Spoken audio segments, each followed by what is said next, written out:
உங்களோட ஹாரோஸ்கோப் எப்படி வேணா இருக்கலாம், அது மோசமாக இருக்கலாம், உங்களோட நம்பர்ஸ் மோசமாக இருக்கலாம், உங்கள் வீடு மோசமாக இருக்கலாம்.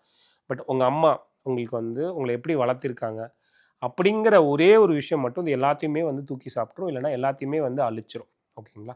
ஸோ நீ கடன் வாங்கவே கூடாது. பணம் உங்ககிட்ட வந்துச்சுன்னா நீ சேமிப்புக்கு எடுத்து வச்சுட்டு தான் நீ செலவு பண்ணணும் அப்படின்னு உங்களுக்கு சொல்லி கொடுக்குறாங்க. அதே மாதிரி உன்னோடது இல்லாத எதுவுமே நீ தொடக்கூடாது. அது ஒரு பைக்காக இருக்கலாம், எதாக இருக்கலாம் அப்படின்னு நீங்கள். ஸோ எப்படி வந்து ஒரு அம்மா பையனை வளர்த்துறாங்களோ அந்த வளர்ப்பே வந்து மற்ற எல்லாமே வந்து மாற்றிடும். ஸோ நீங்கள் எப்படி வளர்க்கப்பட்டிருக்கீங்க அப்படின்னு செக் பண்ணுங்கள்.